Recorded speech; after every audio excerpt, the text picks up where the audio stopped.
আসসালামু আলাইকুম। আমার বড় ভাই উনি যদি চলতে ফিরতে যদি কোনো বেয়াদবি করেছে কেউ মাফ করে যান, কোনো বেয়াদবি যদি করেছে মাফ করে যান, এইটা আমার দশের কাছে। হ্যাঁ, আসসালামু আলাইকুম। আমি এনার বড় ছেলে।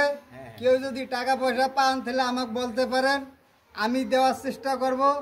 আর যদি কোনো ভুল ত্রুটি করি থাকে তাহলে আল্লাহর হস্তে মাফ করে দিয়েন।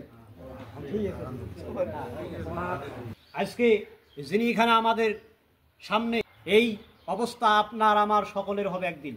অতএব আমরা যারা এখনো 5 ওয়াক্ত নামাজ আদায় করি না, এখান থেকে এই মৃত্যু ব্যক্তিকে দেখে এখানে নিয়ত করেন, আমি যতদিন আছি যতক্ষণ থাকবো 5 ওয়াক্ত নামাজ আজকে শুরু করব আর ছেড়ে দিব না, এটা নিয়ত করবেন।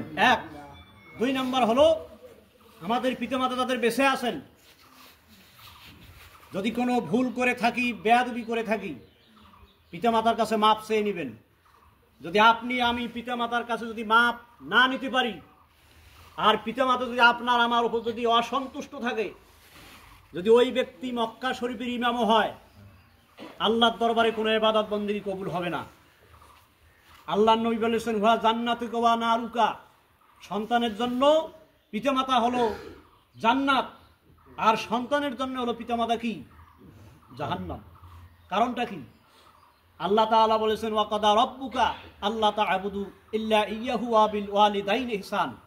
আল্লাহ তাআলা বলেছেন, আমার ইবাদত করার পরে আর কেউ নয়, তোমার মা বাপ।